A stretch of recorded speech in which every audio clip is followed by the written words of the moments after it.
সরকারেরই আমরা অংশ, সরকারের সাথে আমরা কাজ করি। যেই যখন যিনি আসেন আমরা আইন দ্বারা আমরা কি বলবো, আমরা পরিচালিত। আমাদের আইনগুলো হচ্ছে ব্রিটিশ আইন, সেই 1861 সালে আমাদের পুলিশ আইন করা হয়েছিল, 1898 সালেও করেছে সিআরপিসি, আর 1863 সালে করা হয়েছে পেনাল কোড। এই সমস্ত আইনগুলো দিয়ে কিন্তু আমরা এখনো চলি, এগুলো কিন্তু কোনো পরিবর্তন হয় না। ব্রিটিশ সরকার যেভাবে চালিয়েছে, পাকিস্তানও সেরকম চালিয়েছে, এখন আমরা বাংলাদেশেও সেই একই আইন দ্বারা পরিচালিত হচ্ছে। আইনগুলোতে অনেক জায়গায় অনেক বিরোধপূর্ণ কথাবার্তা রয়েছে, যেটা আসলে যারা আইনে পড়াশোনা করেছেন বা যারা এই সম্পর্কে ধারণা রাখেন তারা এটা বুঝতে পারবেন। আমাদের সম্মানিত সাংবাদিকবৃন্দদের সাথে, বিভিন্ন নেতৃবৃন্দদের সাথে কথা বলেছি, তো সেক্ষেত্রে বেশ কিছু দিক নির্দেশনা বা সমস্যা বা পরামর্শ ওনারা আমাকে দিয়েছেন। সেক্ষেত্রে আমরা যেটা পেয়েছি, বর্তমান সময় আপনারা জানেন যে নভেম্বর, ডিসেম্বর, জানুয়ারি শীতকালীন সময়, এই শীতকালীন সময়ে কিছুটা মৌসুমি অপরাধ হয়। আমাদের যেমন কিছু মৌসুমি ফসল হয়, পাশাপাশি মৌসুমি কিছু অপরাধ হয়। শীতকালে আমাদের বিশেষ করে চুরি এবং ডাকাতির প্রবণতাটা খুব বৃদ্ধি পায়। পাশাপাশি এখন দেখবেন যে একটা যে স্কুল কলেজে আছে, সেখানে ইফটিজিং এর একটা বিশাল বিভিন্ন জায়গা থেকে একটা অভিযোগ আসে যে উচ্চ বয়সী ছেলেরা মেয়েদেরকে উত্ত্যক্ত করে, বিরক্ত করে। হ্যাঁ, বিএনপি সহ অন্যান্য সংগঠন নেতৃবৃন্দ যারা 5 তারিখে যেভাবে সহায়তা করে আসছেন, যদি ওদিন যদি আপনারা যেভাবে সহায়তা করে আজকে ফরিদগঞ্জকে রক্ষা করেছেন, উপজেলা থানা থেকে আরম্ভ করে বিভিন্ন সরকারি অফিসগুলো যেভাবে রক্ষা করছেন, যদি আপনারা শপথ নেন বাংলাদেশে কি হয়েছে, কোথায় কি হয়েছে সেটা আমার জানা দরকার নাই। আমরা ফরিদগঞ্জে থাকবো, ফরিদগঞ্জে বসবাস করব, আমরা এই জায়গায় রাজনীতি করব, এই জায়গায় আমরা জনপ্রতিনিধি হব, যদি আমরা সকলে শপথ নেই। তাদের নেতৃত্বেই তো বাংলাদেশে আগামীতে একটি গণতান্ত্রিক নির্বাচন অনুষ্ঠিত হবে বলে আমরা বিশ্বাস করি।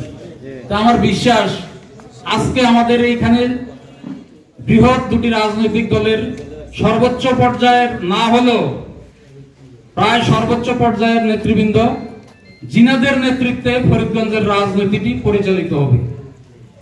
আমি বিশেষ করে সারা বাংলাদেশে কি হয়েছে আমি জানি না, তবে আমার ফরিদগঞ্জ অরক্ষিত ছিল।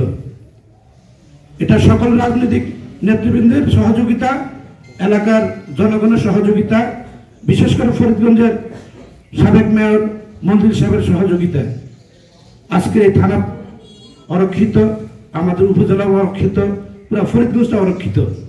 তাই আমরা ইতিহাস থেকে শিক্ষা নেব। বিগত 10 বছর 17 বছর পুলিশের যে ভূমিকা বাংলাদেশের মানুষ আমরা দেখেছি, যে সামনে আমরা এটা দেখব না, এই প্রত্যাশা রেখে মাধ্যমে কাজ করি যে পুলিশ মানুষের অতন্ত্র প্রহরী। তো এই পুলিশ মানুষের আমাদের অতন্ত্র প্রহরী, পুলিশ আমাদের পাশে থাকবে, আমাদের নিরাপত্তার দায়িত্বে থাকবে। পুলিশ যদি অতন্ত্র প্রহরী থাকে তাহলে আমি শান্তিতে ঘরে ঘুমাতে পারবো, ব্যবসা প্রতিষ্ঠানে চাকরি করতে পারবো, ব্যবসা করতে পারবো, বিভিন্ন প্রতিষ্ঠানে চাকরি করে ঘরে ফিরতে পারবো। আমরা এরকম একটি ব্যবস্থাপনা আমরা পেয়েছি। সেই ব্যবস্থাপনার পরে ইতিমধ্যে ফরিদগঞ্জে আমরা 2টি জায়গায় দেখেছি ছাত্ররা রক্ত ঝরেছে, ছাত্র অন্যায়ের প্রতিবাদ করার কারণে রক্ত ঝরেছে। আমি বিশেষ করে বলবো আমাদের ওসি মহোদয় সহ প্রশাসনের লোকদের, কোনো অবস্থাতে বৈষম্য বিরোধী ছাত্ররা যেখানে অন্যায় দেখবে সেখানে প্রতিবাদ করবে, আর আমাদের রাজনৈতিক নেতৃবৃন্দ হচ্ছে তাদেরকে সহযোগিতা করা। সবার যেখানে আছে সবাই জানেন, যাকে আমি আলেম হিসেবে, একজন খতিব হিসেবে আমি বলবো, আমাদের ওলামায়ে কেরামের ভূমিকা হলো মিম্বর থেকে আমরা সমাজের এরকম ভাবে যে আমরা দেখছি নেশা দ্রব্য নিয়ে ইতিপূর্বে আমরা বয়ান করছি, জুলুমের বিরুদ্ধে বয়ান করছি, জালেমের বিরুদ্ধে বয়ান করছি। আলহামদুলিল্লাহ আমাদের এখন অনেক মুসল্লি আছে, এতে করে আমরা অনেক জুলুমের শিকার হয়েছি, মানসিক টর্চারও করছে আমাদেরকে। তো আমরা প্রশাসনের কাছে এতটুকুই বলবো, আপনারা কোনো নেতা বা কোনো দলীয় কারো কথা শুনবেন না।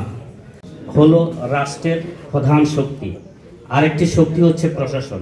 তো আমরা প্রশাসন এবং জনগণ যদি একত্রে কাঁধে কাঁধ মিলে কাজ করতে পারি, তাহলে এই দেশ থেকে সকল ধরনের অন্যায়, অবিচার, অত্যাচার দূর হবে ইনশাআল্লাহ। এবং তার পাশাপাশি আমরা প্রশাসনকে সহযোগিতা করতে হবে। 5ই আগস্টের পর প্রশাসন কিছুটা হলো ভেঙে পড়েছে, তার জন্য তাদের পাশে আমাদেরকে দাঁড়াতে হবে। বাংলাদেশে বড় বড় অপরাধ করার জন্য বিগত সরকারের যেই ফ্যাসিস্ট যারা ছিলেন, তারা অপরাধ সংগঠিত করার জন্য বড় বড় পরিকল্পনা হাতে নিয়েছে। সেগুলো আমাদের প্রশাসনের নজরের বাহিরে থাকবে না, এটা আমি আশা করি। আর বাংলাদেশের যে প্রশাসন ব্যবস্থা, NSI, intelligence branch, DB, DSP থেকে শুরু করে যারা আছেন, তারা যদি একটু ভালো করে প্রচেষ্টা চালান, আমার মনে হয় বাংলাদেশ যেহেতু ছোট, অপরাধ করার তেমন একটা সুযোগ নাই। যে একটি মত বিনিময় সবার জন্য এখানে উপস্থিত হয়েছি। প্রশাসন সকল ক্ষেত্রে আমরা যারা জনগণ আছি, আমরা প্রশাসনের হেল্প করতে হবে, সুখে দুঃখে প্রশাসনের পাশে দাঁড়াতে হবে। হচ্ছে যে সম্পর্ক নিকটে আসে, কারণ হচ্ছে যে আমাদের দেশের রাজনীতিবিদরা চায় পুলিশকে নিজের মতো করে ব্যবহার করতে। আমাদের ছাত্রদের থেকে আহ্বান, পুলিশ নিরপেক্ষভাবে সবার জন্য কাজ করবে, পুলিশ নাগরিকের জন্য। আমি এখানে দেখতেছি যে ব্যানারে স্পষ্টভাবে লেখা আছে শৃঙ্খলা, নিরাপত্তা, প্রগতি। আসলে আমাদের দেশের আইন শৃঙ্খলা রক্ষার জন্য পুলিশ সবচেয়ে বেশি কাজ করে। আর পুলিশ এই কাজটা করে না যে অপরাধীর সাথে সম্পর্ক রাখে না, কিন্তু এটা আমি বিশ্বাস করি। আমি মনে করি উনি যে কথাটা বলছে এটা একটা রিউমার বা এটা একটা গুজব।